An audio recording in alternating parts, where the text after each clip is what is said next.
Uh, Assalamualaikum warahmatullahi wabarakatuh. Selamat malam, salam kebebasan, salam sehat untuk kita semua. Selamat malam teman-teman. Ini adalah forecast yang kedua di bulan Januari 2023. Terima kasih banyak Bang Haris Azhar atas kesediaannya. Ini hari Jumat ya, di tantangan mengejar internet atau koneksi yang cukup bagus, tapi menyempatkan diri untuk berbagi, membahas tentang topik soal penanganan kasus HAM berat di Indonesia. Mungkin singkat saja, di Indonesia ini juga apalagi jelang 2024 ini juga menjadi isu yang menarik. Apakah ini hanya menjadi komoditas politik atau sesuatu yang akan dapat direalisasikan ke depannya dengan komitmen dan integritas. Saya Dinda Tenriang Kemutar bersama rekan-rekan saya di sini, Galang Taufani, Managing Editor Suara Kebebasan, dan Renaldi Adi Surya dan Samuela Kristi, kontributor Suara Kebebasan. Mengucapkan terima kasih dan nanti ini akan ada rekamannya dan teman-teman bisa cek di threads Twitter juga di Suara Kebebasan dan akan ada ceritanya di Rabu mendatang. Ini adalah satu dari sekian banyak kegiatan SK selain Liberty Talks dan juga publikasi-publikasi online di suarakebebasan.id. Jadi monggo dicek di situ. Saya tidak akan berpanjang-panjang, selamat berdiskusi dan bersama kita merawat kebebasan di Indonesia. Salam kebebasan, saya serahkan ke Galang Taufani. Silakan Galang. Baik, thank you Mbak Dinda. Selamat pagi, selamat malam. Selamat malam teman-teman semuanya. Terlalu bersemangat nih. Senang sekali bisa menyapa teman-teman semuanya pada hari ini pada tanggal 27 Januari 2023, hari Jumat. Tentu hari ini spesial banget. Kita terima kasih banget buat Bang Haris yang sudah menyempatkan waktu. Tentu kita tahu Bang Haris ada banyak sekali kesibukan, tapi ini beberapa kali juga kita mau join acara bareng, juga beberapa kali juga kita tahu Bang Haris juga ada kesibukan, tapi malam ini terima kasih buat Bang Haris yang sudah nyempetin waktu buat kita untuk ngobrol yang isu yang sangat penting saya kira buat bagikan buat teman-teman muda semuanya yang ada di sini begitu. Salah satu isu yang sangat menarik dan mungkin barangkali hangat dan mungkin juga sebetulnya menjadi isu yang sangat strategis dalam beberapa rentang waktu terakhir ini kan dalam konteks HAM adalah isu penyelesaian pelanggaran HAM berat nih teman-teman semuanya. Jadi di Indonesia ini menjadi isu yang sangat strategis dan kita dihadapkan pada kondisi yang barangkali bisa dikatakan sebagai sulitnya menyelesaikan gitu persoalan-persoalan terkait pelanggaran HAM berat di Indonesia ini dan mungkin sudah menjadi sejarah panjang dan waktunya juga rentangnya juga cukup panjang gitu. Namun kemarin beberapa waktu yang lalu juga Presiden Joko Widodo secara resmi gitu mewakili negara juga sempat menyatakan menyesalkan terjadinya beberapa peristiwa pelanggaran HAM berat yang ada di Indonesia.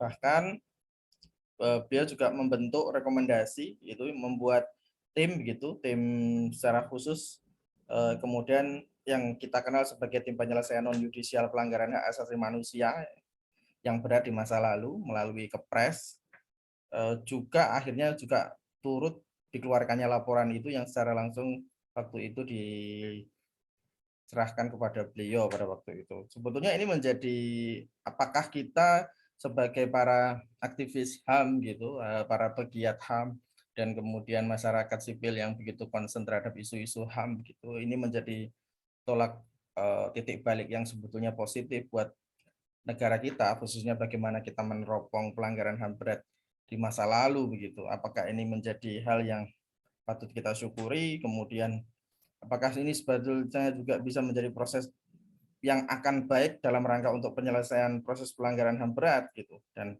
apakah sebetulnya ini justru masih ada banyak tantangan yang harus diwujudkan dan diselesaikan begitu. Hari ini bersama Bang Haris nanti kita akan diskusi banyak nih. Bang Haris Azhar, beliau adalah founder Lokataru, tentu sudah malang melintang terkait dengan isu-isu ini begitu. Kalau mungkin bisa kita mulai ya Bang Haris. Kira-kira bagaimana Bang melihat persoalan mungkin di awal secara umum dulu Bang, mungkin bisa di-sharing kepada teman-teman gitu supaya sekaligus mengenalkan bagaimana sih persoalan positioning yang tepat terhadap gambaran pelanggaran HAM berat di di masa lalu dan bagaimana harus kita menyikapi sebagai teman-teman muda juga terhadap persoalan ini gitu. Silahkan Bang. Baik, terima kasih. Mudah-mudahan diskusi ini bisa seperti nama penyelenggaranya ya, Suara Kebebasan ya.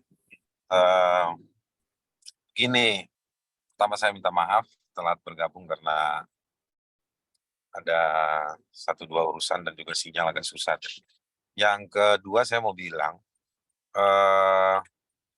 sebenarnya kan diskusi ini sedikit banyaknya ya, karena karena audiens demokrasi kita banyak belakangan adalah anak-anak muda. Anak-anak muda yang punya tantangan, saya anggapnya punya tantangan bukan sekedar pada masa depan, tetapi juga memahami bagaimana masa lalu itu sendiri. Gitu. Nah, jadi begitu muncul sebenarnya harus diapresiasi atau sebetulnya sebuah kekurangan. Gitu. Nah, jadi karena ada gap zaman dan generasi itu, kemudian jadi mencari jawaban dan menurut saya itu bagus. Nah, saya ingin mengatakan begini, yang pertama kita diskusikan dulu pelanggaran HAM yang berat itu sendiri. Jadi di Indonesia itu sudah ada regulasi aturan hukum yang menjelaskan apa itu pelanggaran HAM yang berat. Itu sebetulnya sudah ada. Jadi secara regulatif kita sudah lama sebetulnya sebagai bangsa secara regulatif memahami soal ini. Itu satu hal. Nah, yang kedua dari sisi politik hukum, saya ingin mengatakan munculnya Undang-Undang Nomor 26 tahun 2000 tadi yang menjelaskan definisi dan menjadi cara untuk menyelesaikan, itu muncul juga dari peristiwa-peristiwa pelanggaran HAM yang berat. Bahkan dari situasi yang mendunia. Dari situasi yang mendunia itu artinya, maksudnya waktu itu ada peristiwa Timur Timur, PBB mendiskusikan bagaimana menyelesaikan. Sebelumnya sudah ada situasi Rwanda, ada ex-Yugoslavia, jadi menjadi concern global.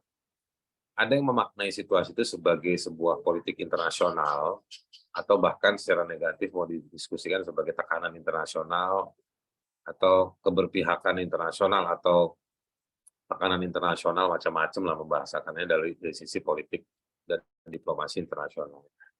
Tetapi bagi kelompok hak asasi manusia, bagi para korban terutama, ya itu memang hak yang mereka cari. Kalau di sini tidak ada, kami akan keluar. Dan kita tahu di luar itu solidaritas itu ada dan itu bekerja. Singkat kata saya mau bilang itu bekerja. Nah, jadi kemudian akibat dari 1-2 peristiwa yang muncul menjadi concern global, kemudian dia terinstitusionalisasi dan termekanisasi, yang kemudian kita ambil keuntungan untuk segera menyelesaikan peristiwa-peristiwa yang jauh lebih banyak lagi di Indonesia. Nah, munculnya Undang-Undang 26 itu juga karena ada suasana reformis, di Indonesia. Ada kesadaran soal hak asasi manusia, ada kemauan untuk atau desakan untuk menyelesaikan perubahan politik waktu itu. Muncul banyak aturan-aturan sebetulnya yang pro pada reformasi, dengan gagasan demokrasi yang baik. Dan itu akhirnya memberikan kepercayaan diri buat para korban untuk meminta keadilan. Jadi sebenarnya momentumnya di awal-awal reformasi, hingga beberapa tahun kemudian. Akan tetapi, meskipun peristiwa ada, korban sudah muncul, mekanisme dan institusi-institusi penyelesaian pelanggaran HAM itu ada, akan tetapi penolakan itu juga terjadi. Jadi ruang dari new demokrasi baru, itu juga dibajak ya, digunakan untuk meniadakan pertanggungjawaban. Jadi para pelaku, para pemain lama, orang-orang yang berlumuran darah, bikin partai, masuk ke dunia bisnis, setuju pada konsep-konsep demokrasi baru selama tidak mengungkap yang lama, itu terjadi.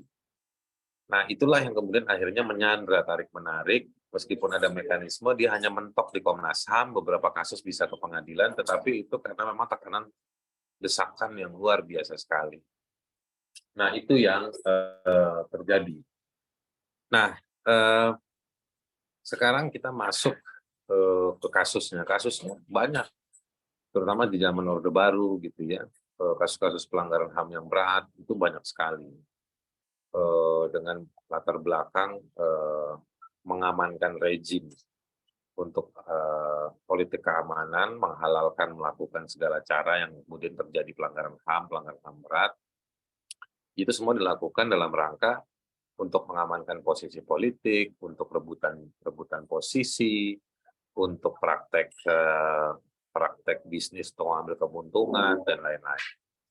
Nah, jadi perubahan politik itu selalu berujung diikuti dengan tuntutan untuk mengungkap dan menyelesaikan. Nah, desakan ini selalu muncul.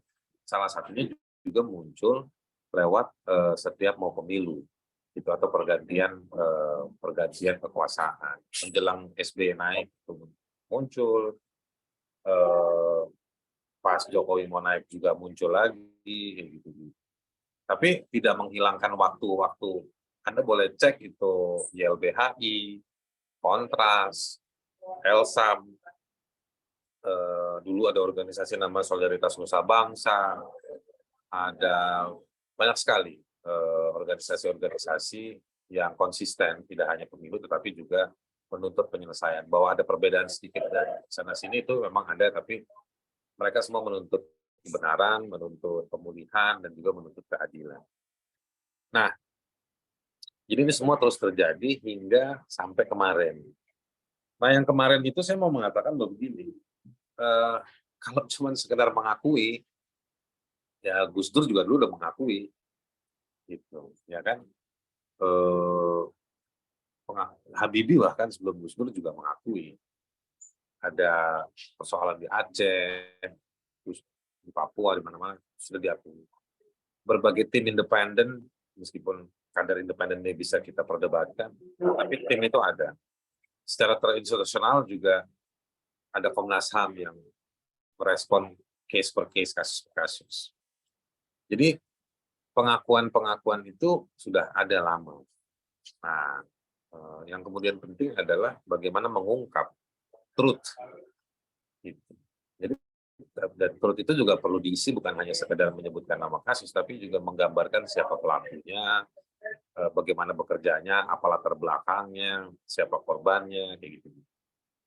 Nah, itu rentetan isi dari truth yang harusnya diungkap, pada rentetan kasus-kasus itu sendiri. Nah, ini kemarin yang tidak muncul, yang muncul hanya pengakuan dan penyesalan. Sejauh ini kita hanya bisa mengakses summary dari laporan. Yang kita sampai hari ini sudah 2 minggu lebih, kita tidak tahu isi laporan yang di tim TPPHAM ini isinya seperti apa, Mas? Gitu. Ya. Nah, kalau dilihat di rekomendasinya, sepertinya hanya fokus pada pemulihan korban. Padahal peristiwa pelanggaran HAM itu konstruksinya who did what to whom. Siapa yang melakukan apa kepada siapa. Jadi ada 2 siapa. Satu siapa korban, satu lagi siapa pelakunya. Gitu. Dengan menyebutkan bahwa ada korban tapi tidak menyebutkan pelaku, dan di rekomendasinya fokus pada pemulihan pada korban, ini bisa kelihatan betul arahnya bahwa tim PPHAM ini hanya untuk ya mendatangi keluarga korban atau korban. Nah, padahal secara konseptual dalam standar yang sudah berlaku universal, itu yang harus dilakukan adalah mengungkap kebenaran, ya, memulihkan kondisi korban, ya, lalu juga mengadili para pelakunya. baru kemudian didiskusikan apakah ada yang bisa dimaafkan atau perlu dimaafkan, ya kan, si pelaku-pelakunya itu. Baru nanti dari situ terjadilah rekonsiliasi. Jadi rekonsiliasi itu bukan cara, rekonsiliasi adalah goal dengan catatan bahwa dia harus diungkap lebih dahulu. Untuk tahu siapa yang harus direkonsiliasikan, fakta itu akan memberikan gambaran. Gitu. Nah, kalau kemarin Jokowi menurut saya ini udah konteks momentumnya sudah kehilangan. Ya kan, sudah jauh. Mesti di awal-awal untuk menunjukkan konsolidasi nasional, dia bisa menggabungkan, harus rekonsiliasi itu dengan cara di awal itu diungkap, di awal-awal hari-hari kekuasaannya itu seperti itu. Nah, momentumnya sudah terlewat. Dia juga bisa bilang bahwa dia juga dapat beban ini dari karena SBY juga nggak menyelesaikan. Jadi kita bukan nyerang Jokowi, kita nyerang penguasa di negeri ini yang semenjak masa reformasi tidak melakukan pengungkapan, tidak melakukan permohonan maaf, lalu tidak menghukum para pelaku, tidak memulihkan para korban. Gitu. Nah, jadi momentumnya sudah terlewat. Yang kedua yang mau saya katakan, itu yang kedua, yang ketiga yang saya katakan, jadi kalau cuman mengakui, sudah banyak yang mengakui, sudah lama, konteksnya sudah lewat. Lalu yang ketiga, sebetulnya ini plus juga tadi ke poin 1 juga tadi ya, soal truth itu. Mestinya diungkap juga kenapa selama ini nggak bisa diselesaikan. Gitu. Kenapa selama ini banyak kasus, banyak berkas yang dikerjakan oleh Komnas HAM itu dikembalikan oleh Kejaksaan Agung. Atau jangan-jangan di Kejaksaan Agung ada tekanan, ada masalah. Itu kan mesti ditulis. Nah, itu yang disebut dengan impunitas, Mas. Impunitas itu kejahatan tanpa hukuman. Ketika ada kejahatan tapi tidak ada hukuman. Gitu. Nah, jadi ini mesti diungkap juga. Kenapa sampai 20 tahun lebih kasus-kasus itu nggak bisa diungkap, nggak bisa diselesaikan, nggak bisa dipulihkan hak korban? Apa? Siapa yang menghalangi? Mestinya itu diungkapkan juga. Gitu. Nah, ini yang tidak muncul kemarin. Jadi sekedar mengakui peristiwa-peristiwa yang sudah 50 tahun lalu, 40 tahun lalu, 30 tahun lalu, tapi nggak dijelaskan kenapa selama ini nggak diselesaikan, nggak didorong prosesnya, nggak berjalan, itu kenapa? Gitu. Nah, ini yang menurut saya jadi problem dan makin menunjukkan bahwa ya ini kelihayannya Pak Mahfud MD aja untuk mengejar janji-janjinya Jokowi. Gitu. Tapi sebetulnya tidak menjadi urgensi nasional. Gitu. Mungkin saya berhenti di situ dulu lah, untuk nanti barangkali ada pertanyaan. Baik, Bang. Oke, baik. Itu sebetulnya prolog yang penting juga ya, yang baru saja disampaikan oleh Bang Haris.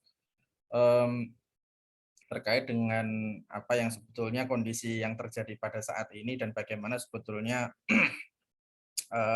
situasi ini bukan lagi, mungkin mengutip tadi apa yang disampaikan oleh Bang Haris, bukan sesuatu yang mengagetkan gitu dan sesuatu yang luar biasa begitu. Tapi sebetulnya yang perlu dianalisis lebih jauh begitu, Bang. Mungkin sebetulnya apa masalah yang sebetulnya mendalam gitu. Apa masalah yang serius? Sebetulnya kenapa sampai 20 tahun terakhir ini persoalan ini tidak pernah tuntas ya. Terlepas orang selalu mengatakan ini kembali lagi ke persoalan political will atau apapun itu. Dan punya banyak kepentingan yang mengikat para penguasa begitu, barangkali yang sering kita dengar di sana sini begitu. Nanti ini tapi mungkin sementara itu dulu Bang, pertanyaan yang mungkin bisa direspon dulu ini sambil ini ternyata sudah cukup banyak yang ingin langsung pada bertanya ternyata Bang. Ada Ya, Reynaldi. Mungkin gimana Reynaldi, apa langsung atau Bang Haris dulu mungkin bisa mengomentari. Iya, kalau dalam dunia hukum HAM internasional atau international criminal law itu kita suka tahu namanya unwilling sama unable gitu. Yang disebut dengan unable itu ada situasi mutlak tidak mampu menyelesaikan kasus-kasus pelanggaran HAM berat. Misalnya pengadilannya dibakar, hakim-hakimnya dibunuh, ya. Anda mau bawa kemana? Orang pengadilannya nggak ada, hakimnya nggak ada. Itu namanya unable. Ada lagi namanya unwilling. Kalau unwilling itu nggak ada niat, nggak mau memang. Kalau kenapa dibilang nggak mau? Hukumnya ada. Prinsipnya kalaupun hukum nggak ada, regulasinya nggak ada, prinsip itu kan berlaku. Lalu mekanismenya ada, perangkatnya ada. Yang nggak ada itu kemauan untuk menggerakkan itu semua. Nah, saya memulai ini untuk mari kita mungkin menguji di alam pikir kita masing-masing malam ini, atau siapapun yang mendengar rekaman ini melihat di Indonesia ini selama 20 tahun ini nggak mau atau nggak bisa sih? Saya sih meyakininya tidak mau. Kenapa? Karena orang-orang yang namanya disebutkan dalam laporan-laporan Komnas HAM, dalam laporan-laporan hasil penyelidikan atas dugaan pelanggaran HAM yang berat, banyak nama-nama yang dulunya cukup bertanggung jawab menurut laporan-laporan tersebut, itu juga kemudian saya menyebutnya sebagai menikmati alam kebebasan politik, alam kebebasan sosial, ya kan? Mereka bikin partai politik, bahkan sampai dipuja-puja hari ini, yang duduk di kekuasaan, ada yang jabatan menteri, wakil menteri dulu zaman SBY, sejak zaman Megawati ada yang jadi, banyak lah yang sejak zaman Megawati sampai zaman hari ini, yang menduduki posisi-posisi selevel dengan menteri atau menteri. Kayak gitu. Itu kan menunjukkan bahwa pemerintahnya tidak punya standar siapa yang boleh. Jadi bagaimana kita mau bilang pemerintahan itu cukup demokratis kalau orang-orang yang namanya ada dalam laporan dugaan pelanggaran HAM berat dapat kekuasaan sampai selevel menteri dan lain-lain. Ada lagi yang bilang, loh, justru kan karena masih dugaan, belum ada vonisnya, jadi masih boleh dia dapat jabatan publik.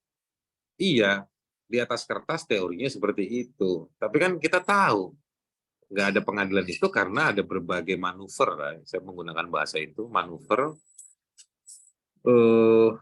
Ada berbagai manuver yang intinya produknya adalah jangan sampai berkas-berkas itu masuk ke level penyidikan, orang-orang itu menjadi tersangka, dituntut di pengadilan HAM gitu-gitu.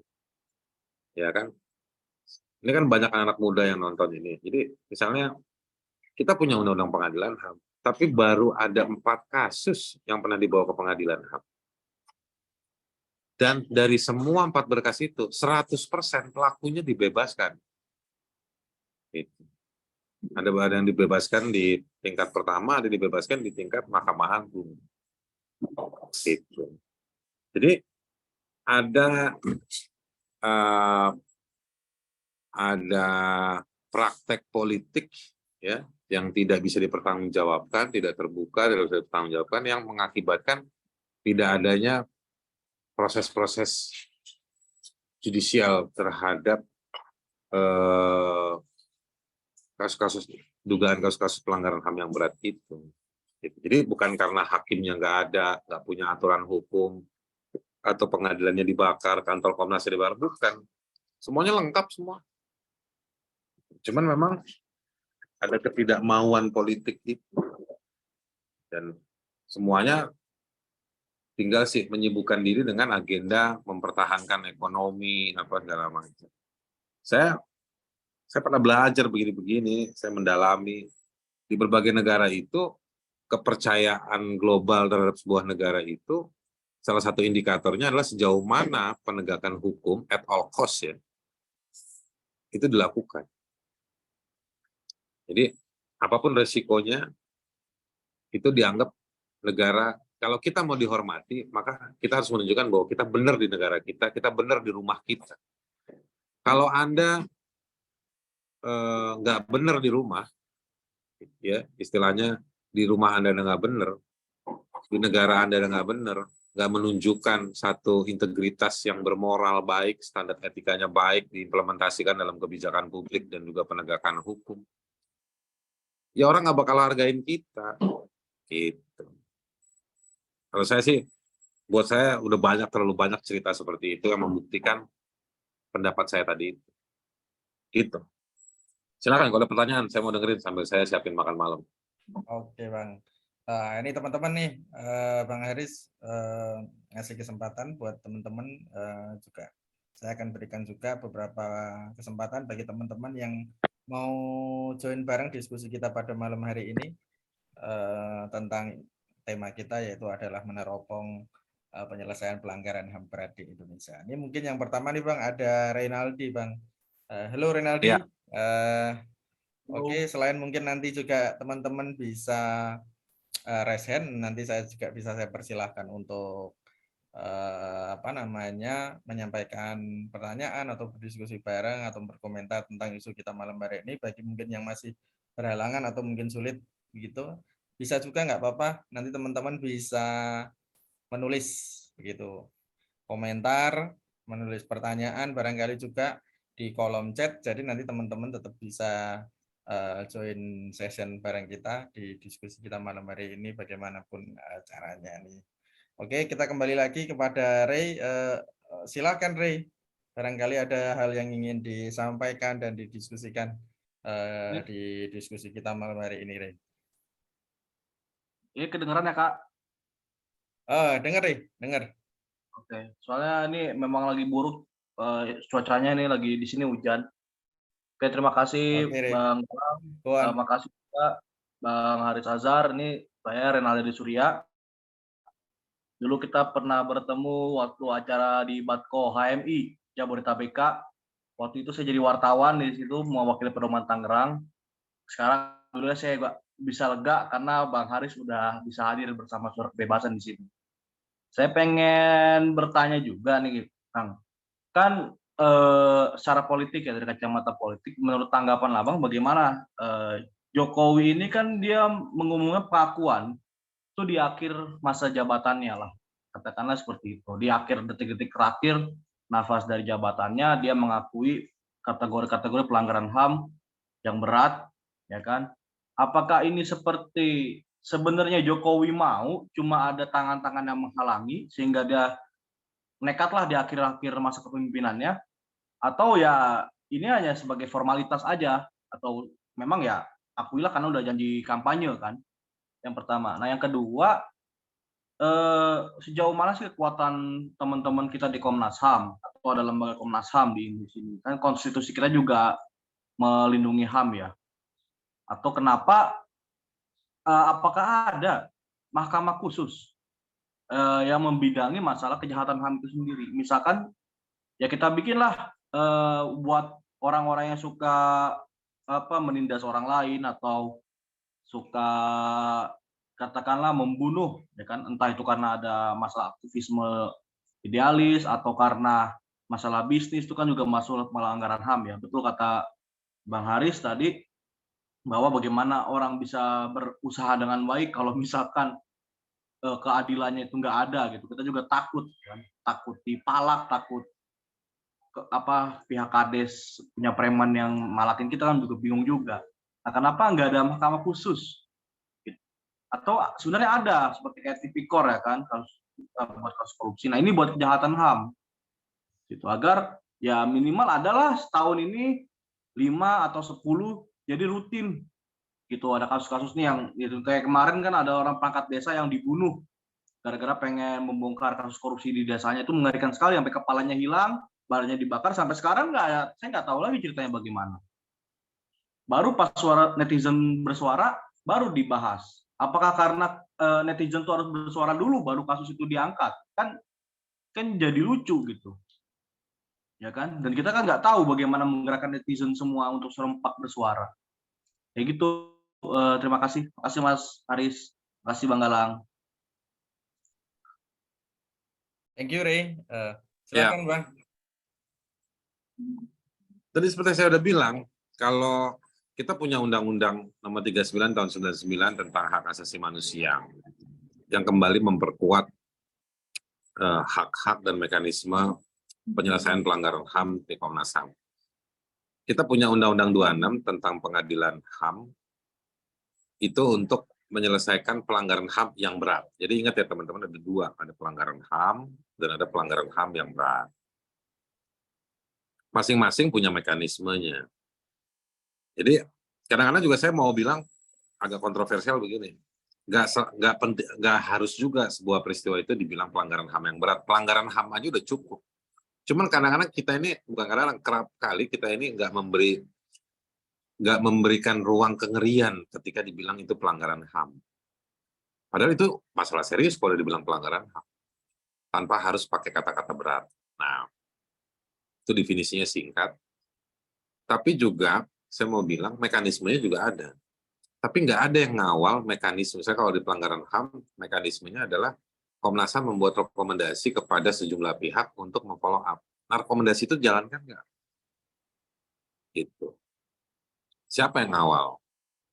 Apakah itu jadi perhatian di kementerian, institusi, lembaga yang kemudian dikatakan sebagai pelanggar HAM, aparatnya, atau kebijakannya, atau prakteknya? Nah, kalau pengadilan HAM berat, ya lebih mengerikan otomatis. Nah, jadi singkatnya, simpelnya saya mau bilang ke Renaldi tadi ya, ini Renaldi suka disebutkan oleh Tukul ya, Renaldi, ya kan. Jadi mekanismenya ada. Jadi persoalan di Indonesia itu bukan unable, tapi unwilling. Gitu. Nah, itu sih, kalau Anda tanya Jokowi ini mau mana, saya nggak ngeliat Jokowi personal. Saya presiden itu adalah dia lembaga eksekutif. Nah, ada lagi penyelesaian itu lewat mekanisme judisial sampai titik tertentu. Itu juga lembaga. Jadi kita nggak ngomongin personal. Nah, taken for granted ya. Jadi ketika dia jadi presiden, meskipun jadi presiden dia mungkin tanggung jawabnya, tapi begitu dia udah jadi presiden, ternyata ada kewajiban-kewajiban tersebut harus dilakukan. Dan itu mandatory by constitutions. Kalau di konstitusi kita menjamin, nggak bisa. Teori konstitusi itu adalah ada dua teori konstitusi itu, ini basic banget, diajarin di semua buku. Kalau kalian belajar hukum tuh di buku ilmu negara tuh dikasih tahu bahwa konstitusi itu penegasan ketika kita hidup bersama, meskipun kita baru belakangan lahir, konstitusinya udah duluan ada. Itu mau bilang bahwa kita hidup sama dan ada pengelola dalam kehidupan bersama yang kemudian kita sebut sebagai negara atau pemerintah. Nah, di situ dibilang di konstitusi bahwa si pengelola harus tunduk karena ada hak-haknya si para penghuninya, warga negara. Mereka itu dijadiin pengelola untuk menjamin hidupnya warga negara. Nah, yang kedua, dikasih tahu, untuk itu karena kamu menjadi pengelola, kami kasih tugas-tugas dan hak-haknya. Jadi, makanya saya pernah bikin riset ya, soal konstitusi di Sudan, di Afrika. Di Sudan itu negara yang kita baca di berita, saya nggak pernah ke Sudan, tapi kalau kita lihat di Al Jazeera, di BBC, kacau kan? Ada penculikan anak, Boko Haram, macam-macam lah. Konstitusinya jauh lebih baik daripada Indonesia. Nah, saya kasih perbandingan waktu. Indonesia hari ini punya 10 pasal soal yang eksplisit ya, tapi menjamin soal hak asasi. Dulu kita punya konstitusi RIS. Undang-undang dasar sementara. Undang-undang dasar sementara muatan hak asasinya itu jauh lebih bagus dibandingin UUD 45. Kalau kalian nggak percaya sama saya, nggak apa-apa. Kalian baca aja semua para penulis di jurnal-jurnal di Indonesia yang ngomong perbandingan konstitusi. Konstitusi RIS itu bagus, terus UUDS itu juga progresif banget. Nah, ini kenapa saya cerita UUDS? Karena itu cerita 50-60 tahun yang lalu. Kita pernah sehebat itu. Gitu. Ada Dewan Konstituante dulu yang saya kagum betul sama orang namanya lawyer, namanya Yap Tian Him, keturunan Tionghoa, agama minoritas, Katolik, tapi dia tahun 60-an akhir dia udah tulis bahwa Asia butuh pengadilan HAM tahun 60-an akhir. Jadi kecanggihan-kecanggihan berpikir itu sudah ada di bangsa ini, di manusia-manusianya. Jadi ini kenapa saya cerita seperti ini? Saya ingin meyakinkan kepada halayak Anda semua nih ya, malam ini. Anda nggak usah khawatir soal perdebatan, soal soal kesadaran publik, situasi kasus-kasus yang mendesak untuk diselesaikan, itu semua udah lengkap. Cuman ujungnya aja nih, para pengelola negara ini. Nah, jadi saya menempatkan Jokowi di situ. Anda boleh cek kalau Anda baru kenal saya kebetulan jadi bidang ini udah lama. Jadi waktu Jokowi jadi presiden, SBY jadi presiden pun equal treatment buat kita yang advokasi hak asasi manusia ini, kita juga desak. Saya kadang-kadang merasa bahwa di zaman SBY kami ini lebih terengginas lah dibandingkan sekarang ini. Kira-kira begitu ya. Iya. Menarik ya Bang ya, sebetulnya ini serius banget ya kalau misalnya kita mengaitkan dan bicara mungkin teman-teman yang di generasi muda nih Bang, mungkin bisa diberikan gambaran juga lebih luas terkait dengan pelanggaran HAM berat ini juga mungkin perlu juga sih. Teman-teman tuh mungkin banyak yang mungkin mereka lahir belum tahu betul, belum memahami betul bagaimana sebetulnya situasi dan kondisi terkait dengan peristiwa-peristiwa yang masuk kategori pelanggaran HAM berat itu Bang. Ini kan sebetulnya serius banget dan mungkin kalaupun mereka tahu mungkin dengan rentang peristiwa kemudian dan rentang masa lahirnya mungkin ya barangkali saya istilahkan itu kan juga masih mungkin kalau dari sisi informasi sebetulnya banyak ya, mungkin dari sisi platform-platform itu juga sudah banyak sekali kita bisa mengakses informasi tentang pelanggaran HAM berat. Bahkan kalau misalnya saya sendiri juga melihat bagaimana misalnya kalau kita lihat bagaimana penggambaran dari pelanggaran HAM berat, misalnya kalau dulu kita mulai belajar HAM awal-awal gitu, misalnya sering juga itu misalnya pada mengutip Arendt tentang Hannah Arendt tentang Eichmann misalnya, situasinya yang digambarkan bagaimana di pengadilan pada waktu itu serem banget begitu ya. Dan seorang Eichmann itu begitu si Arendt mengangkat satu teori tentang apa tuh banality of evil begitu ya. Jadi sampai dia ngerasa enggak karena Hannah Arendt dikhianati oleh kekasihnya dan dia dikhianati oleh negara. Iya. Carl Smith itu kan kekasihnya dia toh. Lalu Smith lebih memilih menghamba pada rejim Nazi, lalu menjadi teknokrat hukum bagi Nazi, dan Hannah Arendt terbang ke Amerika. Dan dia punya refleksi yang cukup mendalam ketika orang harus di chamber gas, dibunuh. Jadi personal banget, makanya refleksinya dia luar biasa namanya.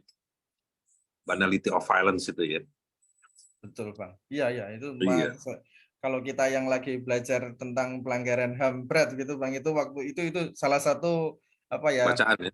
Peristiwa atau kondisi yang sebetulnya dalam diskusi itu menarik banget, dan mungkin bagi teman-teman juga yang sedang atau mungkin baru saja mempelajari mungkin bisa jadi referensi juga yang sangat penting bagi kita untuk melihat lebih luas. Iya. Dan ada lagi satu bos, saya mau cerita. Iya Bang.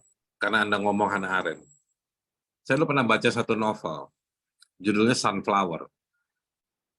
Nah, novel itu menggambarkan konsep namanya bystander.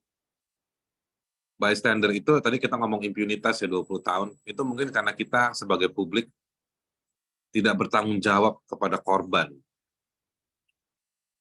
Maksudnya apa? Solidaritas kita kurang kuat. Kita diam. Jadi bukan pelaku yang berlumuran darah, tapi mereka yang diam melihat kekerasan itu terjadi. Jadi Carlina Supeli itu pernah ngeritik, silent is not gold. Jadi diam itu bukan emas. Orang kan suka bilang diam itu emas. Dalam kasus-kasus pelanggaran HAM itu diam itu bukan emas. Jadi kita mesti stand up, kalau kata Bob Marley, mesti stand up ya. Nah, bystander itu tergambar dengan baik secara reflektif oleh seseorang yang dia diuntungkan tidak dieksekusi oleh Nazi karena dia Arya, karena dia ras Aryan, ya kan? Karena dia ras Aryan, jadi dia nggak dieksekusi sama Hitler CS itu. Tapi dia melihat bagaimana orang Yahudi, orang non-Aryan yang lain, selain Yahudi juga banyak, itu dibunuh secara kejam. Dan dia ada dilema antara dia tidak berdaya, tapi dia juga sebenarnya berontak. Insting kemanusiaannya, nalurinya, melihat itu semua. Gitu. Makanya di Jerman kalau kita keliling tuh ya, pengingat peristiwa Holocaust sama Jerman Timur, dua peristiwa besar ini ada di mana-mana. Dan mereka berjanji nggak mau berulang terhadap situasi itu. Trauma betul orang Jerman. Kira-kira begitu. Iya, Bang. Dan itu sebetulnya juga harusnya menjadi pelajaran juga buat kita gitu, Bang. Artinya sebetulnya terlepas dari secara regulasi, kemudian sebetulnya kita juga sebetulnya cukup progresif ya, sebenarnya pasca reformasi itu begitu. Instrumen-instrumen kita juga sudah ada 26 2000, kemudian 3999 gitu. Itu termasuk beberapa regulasi-regulasi yang cukup progresif terkait dengan hak asasi manusia gitu, khususnya penyelesaian HAM berat juga gitu. Ini lagi-lagi memang mungkin mungkin kalau bicara tadi menukil lagi gitu, merefleksikan apa yang disampaikan oleh Bang Haris gitu. Itu apakah sense itu mungkin perlu juga gitu membangun kesadaran akan sense itu gitu, Bang. Iya, Aron betul. saja itu berawal dari simpati begitu. Mungkin keterikatan begitu ya. Emotion semacam relasi emosi yang begitu dominan gitu, yang begitu kuat begitu ketika membahas hal itu begitu, bahwa ini loh ada Betul. kejahatan, ada tindakan evil gitu. Iya. Yang mungkin Betul, juga betul. ini bisa menjadi refleksi penting juga buat teman-teman yang mungkin muda, generasi muda, mohon maaf ya, yang mungkin perlu banget dibangun juga kesadaran tentang hal itu, mungkin terkait dengan bagaimana sebetulnya dalam lingkungan mereka itu ada loh persoalan yang serius, dan mungkin bahkan itu juga bisa berpotensi terjadi lagi berkait mungkin ketika persoalan-persoalan tentang humanisme itu terkikis, persoalan-persoalan terkait dengan demokrasi mulai terkikis perlahan-lahan, persoalan terkait dengan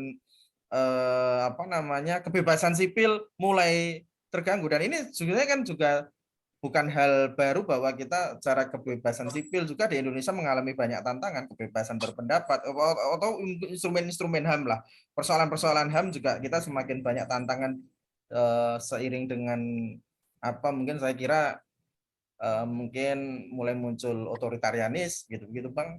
Ini persoalan-persoalan serius lah, ini tantangan HAM kita banyak sekali, dan mungkin termasuk potensi pelanggaran HAM berat mungkin barangkali juga bisa muncul kalau kita tidak betul-betul menjaga marwah dan nilai-nilai kebebasan di sekitar kita begitu Bang. Dan sekali lagi mungkin kesadaran sih Bang, kalau saya mungkin Bang Haris juga bisa mengomentari lebih jauh tentang itu Bang. Iya,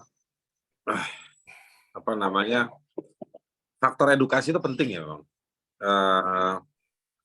Dalam studi-studi penyelesaian pelanggaran HAM berat yang cukup lama, jadi praktek pelanggaran HAM yang berat yang cukup lama ya di banyak negara ya, di Afrika Selatan dan lain-lain. Ketika ingin memerangi, melawan, itu kita ingin menyebutkan dua hal. Satu yang namanya prinsip non-repetitions, itu sangat dikenal dalam hak asasi manusia. Jangan sampai terulang. Gitu. Nah, itu dia akumulasi dari trauma, dari kerusakan, kehancuran, korupsi, kerusakan lingkungan, banyak lah. Nah, itu muncullah satu prinsip namanya non-repetitions. Jangan sampai terulang. Nah,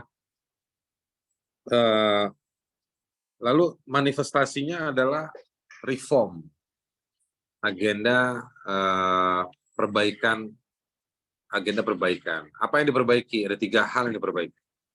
Satu yang diperbaiki barangkali aturan mainnya, regulasinya yang memfasilitasi sebuah kejahatan, maka dia harus dirubah. Dan atau yang diperbaiki adalah aparaturnya. Di Eropa Timur lo dikenal namanya lustration.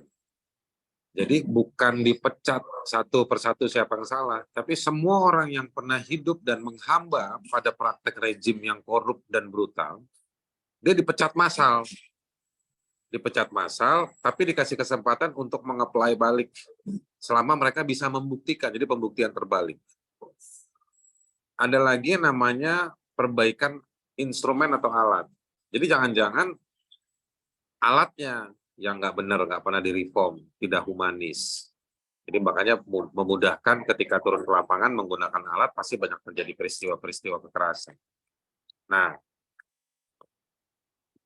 semua kisah itu ini penting nih, dituangkan dalam modul-modul pendidikan yang diajarkan di sekolah-sekolah maupun dalam praktek-praktek budaya. Makanya kajian-kajian soal grafiti tentang kebebasan, tentang keadilan, itu banyak di Chile, di Argentina, di Meksiko, yang negara-negara yang punya pengalaman brutalitas, mereka mememorialisasikan. Ada yang dalam bentuk patung, museum, tugu, grafiti-grafiti. Nah, jadi itu masuk di ranah budaya dan seni, tapi juga di ranah edukasi. Gitu. Nah, di Indonesia akomodasi terhadap itu masih kurang. Misalnya teman-teman yang melakukan grafiti lebih dilihat sebagai pengacau, disebut anarko.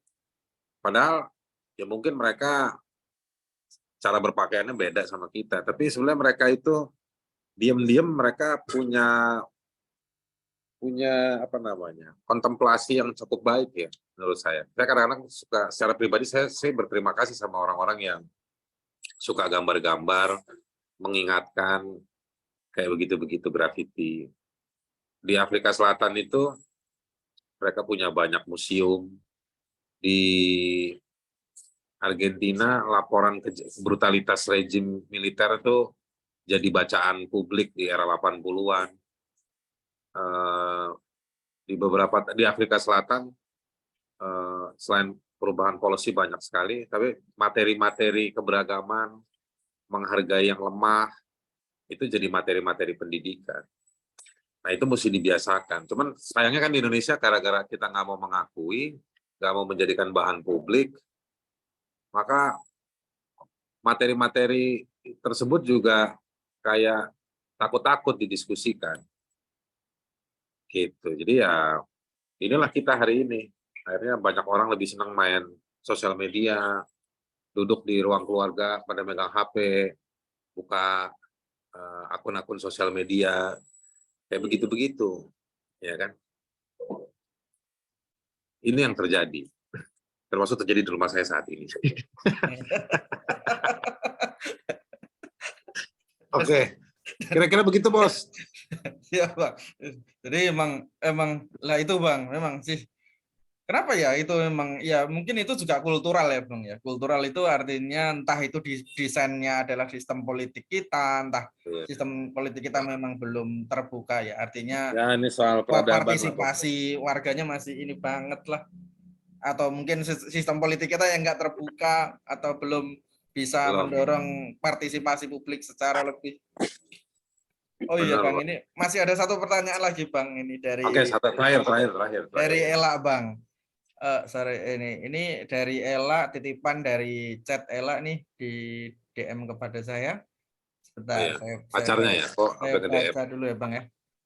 Di samping pengadilan pada pelaku, segi hukum dan peraturan nasional maupun instrumen hukum hak asasi manusia internasional, pemenuhan hak korban di satu sisi juga menjadi penting dan menjadi kewajiban negara untuk memberikan pemulihan yang efektif bagi para korban. Kalau menurut Mas Haris, apakah pemenuhan hak korban ini juga sudah dijalani 100% dengan baik di Indonesia? juga di Indonesia, juga bagaimana pemenuhan hak korban lokal oleh pemerintah daerah.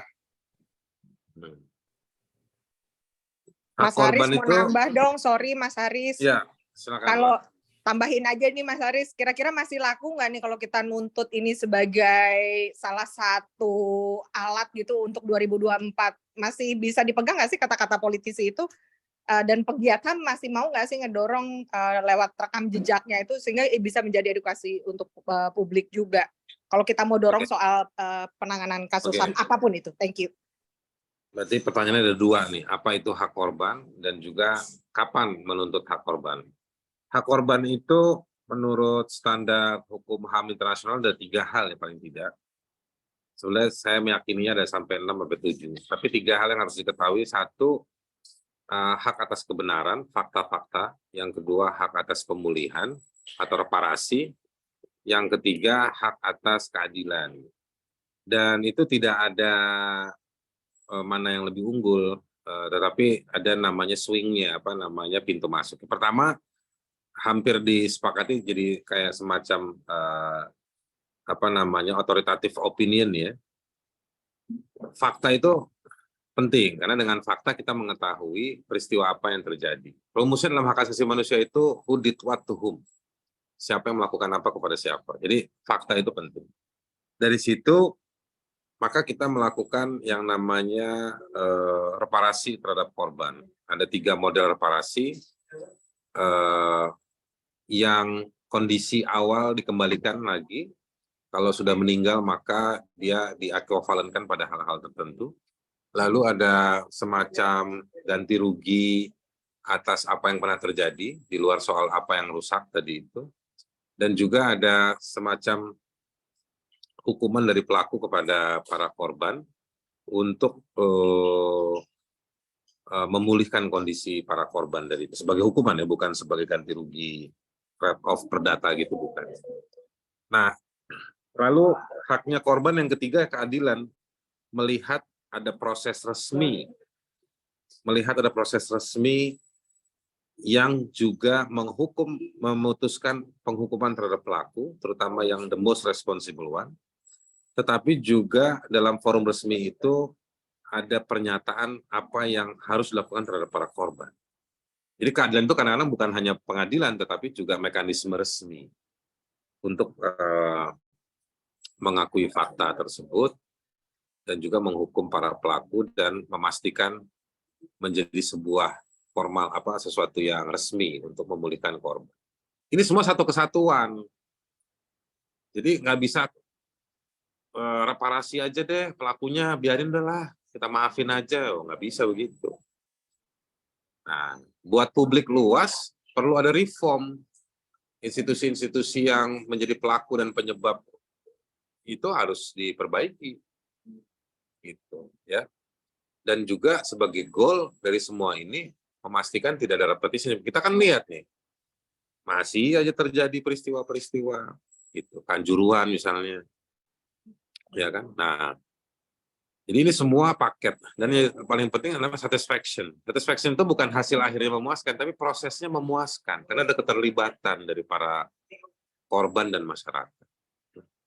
Itu hak korban. Nah, sekarang momentumnya.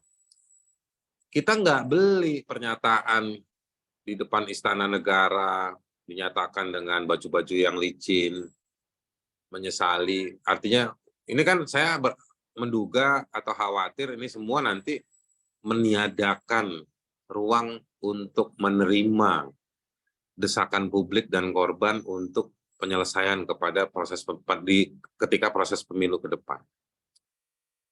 Nggak cukup pengakuan dan penyesalan itu nggak cukup. Karena hak korban tadi itu 3 halnya. Kalau ketika 3 hal itu nggak muncul,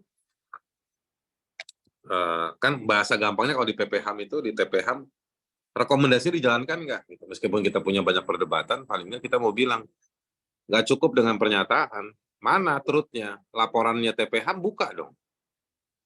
Ya kan? Yang kedua, ya proses hukum harus jalan. Kan Komnas HAM udah bilang, TPHAM ya udah oke, bagus, tapi fasilitasi kami dong dengan Kejaksaan Agung supaya proses-proses hukum itu bisa jalan. Gitu. Jadi kalau tadi Mbak bilang masih boleh nggak? Bukan masih boleh. Kita wajib ya kalau kita sehat ya dalam ukuran demokrasi kita mau menunjukkan itu, kita harus menempatkan ini di atas meja dalam semua diskusi untuk menyusun daftar dan meminta kapan ini semua dipenuhi sesegera mungkin. Itu mungkin jawaban saya terhadap dua keresahan yang muncul belakangan dalam bentuk pertanyaan. Kira-kira begitu. Baik. Terima kasih Bang. Ini membuka wacana kita juga, membuka paradigma kita juga tentang berkaitan dengan penyelesaian isu permasalahan pelanggaran HAM berat di Indonesia. Tentu saya ingin sebagai moderator pada malam hari ini ingin menggambarkan sedikit apa yang baru saja disampaikan oleh Bang Haris, itu bagaimana persoalan-persoalan penyelesaian pelanggaran HAM berat memang banyak sekali tantangan. Dari Bang Haris juga menyebutkan dari unwillingness juga tadi, kemudian bagaimana sebetulnya pemenuhan terhadap hal-hal itu menjadi penting, bukan hanya sekedar slogan saja, pengakuan, tapi bagaimana rekomendasi itu penting untuk terbuka dan bagaimana bisa dijalankan, kalaupun nanti tadi juga disebutkan melalui beberapa prinsip-prinsip penting yang penting sekali terkait dengan penyelesaian hal itu. Ini menjadi persoalan yang juga penting dalam konteks politik begitu ya. Bagaimana nanti dalam kontestasi 2024 ini menjadi hal yang harusnya harus terus diperjuangkan dalam konteks demokrasi, dan bagaimanapun juga isu HAM adalah hal yang serius dan strategis dan penting sekali bagaimana kita untuk terus mengangkatnya sebagai bagian dari demokrasi yang harus kita jaga pada hari-hari ini. Sekali lagi kami mengucapkan terima kasih banyak pada Bang Haris yang sudah meluangkan waktunya. Thank you banyak Bang. Sama-sama, thank you Brat. Kesibukan. Maju terus suara kebebasan. Thank you Bang Haris. Foto dulu. Kita foto dulu teman-teman sebelum saya tutup. Tanpa suara tidak ada kebebasan. Okay. Betul. Oke teman-teman, kita hitung sampai 3 ya. 1, 2, 3.